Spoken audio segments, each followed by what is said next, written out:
Chair recognizes Senator Davis. Thank you, Mr. President. I want to continue by reading the portion of the bill as it came back over from the House. As you know, members, when we passed this bill out of the Senate, we passed it without the prohibition of abortion at or after 20 weeks post-fertilization. So first I'm going to read that section of the bill, and then I'm going to read some medical information with regard to the 20-week provision and whether indeed the findings of the bill that support the inclusion of this subchapter are indeed in keeping with scientific research. The bill section where this can be found is on page 3 of the House Amendments to Committee Substitute to Senate Bill 5 on page 3 of the bill. Under subchapter C, the title of the subchapter is Abortion Prohibited at or After 20 Weeks Post-Fertilization. Section 171.041, short title. This subchapter may be cited as the Preborn Pain Act. Section 171.042, definitions. In this subchapter, post-fertilization age means the age of the unborn child as calculated from the fusion of a human spermatozoon with a human ovum. Subsection 2, severe fetal abnormality has the meaning assigned by Section 285.202. Section 171.043, determination of post-fertilization age required. Except as otherwise provided by Section 171.046, a physician may not perform or induce or attempt to perform or induce an abortion without, prior to the procedure, number 1, making a determination of the probable post-fertilization age of the unborn child, or number 2, possessing and relying on a determination of the probable post-fertilization age of the unborn child made by another physician. Section 171.044, abortion of unborn child of 20 or more weeks post-fertilization age prohibited, except as otherwise provided by Section 171.046, a person may not perform or induce or attempt to perform or induce an abortion on a woman if it has been determined by the physician performing, inducing, or attempting to perform or induce the abortion, or by another physician on whose determination that physician relies, that the probable post-fertilization age of the unborn child is 20 or more weeks. Section 171.045, method of abortion. Subsection A, this section applies only to an abortion authorized under Section 171.046, subsection A1 or 2, in which 1, the probable post-fertilization age of the unborn child is 20 or more weeks, or 2, the probable post-fertilization age of the unborn child has not been determined but could reasonably be 20 or more weeks. Subsection B, except as otherwise provided by Section 171.046, subsection A3, a physician performing an abortion under subsection A shall terminate the pregnancy in the manner that in the physician's reasonable medical judgment provides the best opportunity for the unborn child to survive. Section 171.046 lays out the exceptions. A, the prohibitions and requirements under sections 171.043, 171.044, and 171.045B do not apply to an abortion performed if there exists a condition that, in the physician's reasonable medical judgment, so complicates the medical condition of the woman that, to avert the woman's death or a serious risk of substantial and irreversible physical impairment of a major bodily function other than a psychological condition, it necessitates as applicable, 1, the immediate abortion of her pregnancy without the delay necessary to determine the probable post-fertilization age of the unborn child. 2, the abortion of her pregnancy even though the post-fertilization age of the unborn child is 20 or more weeks. Or 3, the use of a method of abortion other than a method described by section 171.045B. Subsection B, a physician may not take an action authorized under subsection A if the risk of death or a substantial and irreversible physical impairment of a major bodily function arises from a claim or diagnosis that the woman will engage in conduct that may result in her death or in substantial and irreversible physical impairment of a major bodily function. Subsection C, the prohibitions and requirements under sections 171.043, 171.044, and 171.045B do not apply to an abortion performed on an unborn child who has a severe fetal abnormality. Section 171.047 provides for protection of privacy in court proceedings. Subsection A, except as otherwise provided by this section, in a civil or criminal proceeding or action involving an act prohibited under this subchapter, the identity of the woman on whom an abortion has been performed or induced or attempted to be performed or induced is not subject to public disclosure if the woman does not give consent to disclosure. Unless the court makes a ruling under subsection C to allow disclosure of the woman's identity, the court shall issue orders to the parties, witnesses, and counsel, and shall direct the sealing of the record and exclusion of individuals from courtrooms or hearing rooms to the extent necessary to protect the woman's identity from public disclosure. A court may order the disclosure of information that is confidential under this section if a motion is filed with the court requesting release of the information and a hearing on that request. Notice of the hearing is served on each interested party, and the court determines after the hearing and an in-camera review that disclosure is essential to the administration of justice and there is no reasonable alternative to disclosure. Excuse me for a second, Senator Davis. Senator Deuel, were you rising? I have questions for Senator Davis, but if she's just going to read that section, I'd wait till she's finished. I wasn't going to rise until then. All right. So I'll recognize you in a few minutes. Is that her intent to? My intent, Senator Deuel, is to finish reading the subsection as it relates to the fetal pain bill. If you'll allow. Okay, I'll let you. Be okay with me to let her finish that, and then I have some questions if she yields to me. Senator Davis has the floor. Section 171.048, construction of subchapter A. This subchapter shall be construed as a matter of state law to be enforceable up to but no further than the maximum possible extent consistent with federal constitutional requirements, even if that construction is not readily apparent, as such constructions are authorized only to the extent necessary to save the subchapter from judicial invalidation. Judicial reformation of statutory language is explicitly authorized only to the extent necessary to save the statutory provision from invalidity.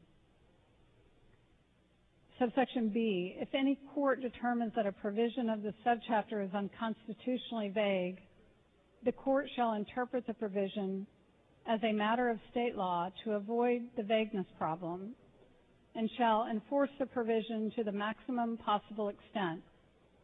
If a federal court finds any provision of this subchapter or its application to any person, group of persons, or circumstances to be unconstitutionally vague and declines to impose the saving construction described by the subsection, the Supreme Court of Texas shall provide an authoritative construction of the objectionable statutory provision that avoids the constitutional problems while enforcing the statute's restrictions to the maximum possible extent, and shall agree to answer any questions certified from a federal appellate court regarding the statute. Subsection C, a state, executive, or administrative official may not decline to enforce the subchapter or adopt a construction of this subchapter in a way that narrows its applicability based on the official's own beliefs about what the state or federal constitution requires unless the official is enjoined by a state or federal court from enforcing this subchapter. Subsection D, this subchapter may not be construed to authorize the prosecution of or a cause of action to be brought against a woman on whom an abortion is performed or induced or attempted to be performed or induced in violation of this subchapter. Now, that, of course, is the entirety of the provision that deals with fetal pain and the 20-week prohibition, with the exception of the introduction portion of the bill. And it states that the findings indicate, doesn't say whose findings. At one point in time it said the legislature finds that, and I think Senator Zaffirini objected to that in committee, that the legislature as a body had made no such finding that she was aware of. And it was changed. The language was changed so that now it simply says the findings indicate that the state has a compelling state interest in protecting the lives of unborn children from the stage at which substantial medical evidence indicates that these children are capable of feeling pain. And what I have here, members, is a study specific to that particular issue and whether there is the ability or scientific evidence that demonstrates the ability regarding fetal pain. It's a key provision of this bill, and it's a key provision of the state's stated interest in why passage of a 20-week ban would be allowed. I have here a clinical review dated August 24th through the 31st, 2005, published in something called Clinician's Corner, the authors being Susan J. Lee, J.D., Henry J. Peter Ralston, M.D., Eleanor A. Dre, M.D., E.D.M., John Colin Partridge, M.D., M.P.H., and Mark A. Rosen, M.D. The affiliations of these authors: Ms. Lee, the School of Medicine; Dr. Ralston, Department of Anatomy and W.M. Keck Foundation of Integrative Neuroscience; Drs. Dre and Rosen, Departments of Obstetrics, Gynecology, and Reproductive Services; Dr. Partridge, Pediatrics; Dr. Rosen, Anesthesia and Perioperative Care, and also the University of California, San Francisco.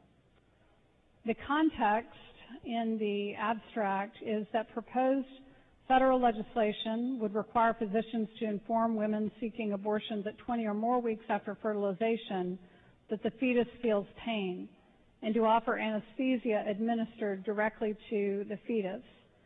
Now, of course, this would simply address an issue where women were being told that they are going to submit a fetus to pain if undergoing an abortion, and it analyzes whether fetal pain actually has been medically demonstrated, again, as is the context and the defense of this provision in Senate Bill 5.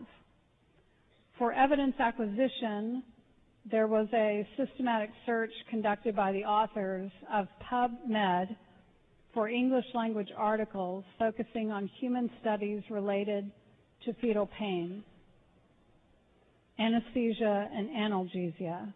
Included articles studied fetuses of less than 30 weeks gestational age or specifically addressed fetal pain perception or nociception. Articles were reviewed for additional references. The search was performed without date limitations and was current as of June of 2005. The evidence synthesis here provides that pain perception requires conscious recognition or awareness of a noxious stimulus. Neither withdrawal reflexes nor hormonal stress responses to invasive procedures prove the existence of fetal pain because they can be elicited by non-painful stimuli and occur without conscious cortical processing. Fetal awareness of noxious stimuli requires functional thalamocortical connections. Thalamocortical fibers begin appearing between 23 to 30 weeks gestational age, while electroencephalography suggests the capacity for functional pain perception in preterm neonates probably does not exist before 29 or 30 weeks. For fetal surgery, women may receive general anesthesia and/or analgesics intended for placental transfer, and parenteral opioids may be administered to the fetus under direct or sonographic visualization. In these circumstances, administration of anesthesia and analgesia serves purposes unrelated to reduction of fetal pain, including inhibition of fetal movement, prevention of fetal hormonal stress responses, and induction of uterine atony. The conclusions from the abstract found that evidence regarding the capacity for fetal pain is limited, but indicates that the fetal perception of pain is unlikely before the third trimester. Little or no evidence addresses the effectiveness of direct fetal anesthetic or analgesic techniques. Similarly, limited or no data exists on the safety of such techniques for pregnant women in the context of abortion. Anesthetic techniques currently used during fetal surgery are not directly applicable to abortion procedures. Over the last several years, many states, including California, Kentucky, Minnesota, Montana, New York, Oregon, and Virginia, have considered legislation requiring physicians to inform women seeking abortion that the fetus feels pain and to offer fetal anesthesia.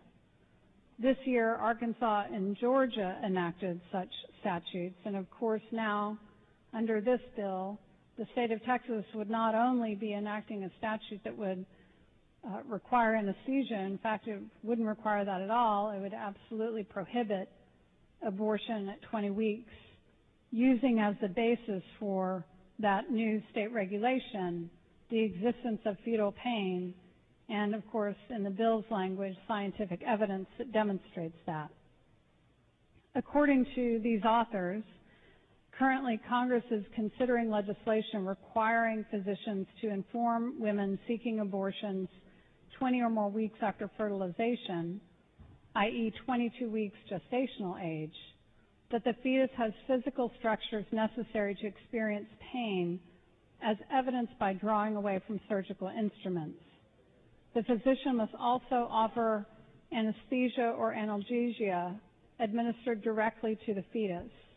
Physicians who do not comply may be subjected to substantial fines, license revocation, and civil suits for punitive damages. Although that national legislation that they're talking about would not affect most U.S. abortions because only 1.4% are performed at or after 21 weeks of gestational age, this legislation raises important scientific, clinical, ethical, and policy issues. And of course, members, the legislation before us raises those same clinical, ethical, and policy issues. And the important question is, when does a fetus have the functional capacity to feel pain? If we're going to justify the inclusion of a 20-week abortion ban in this bill, it's important that we answer that question.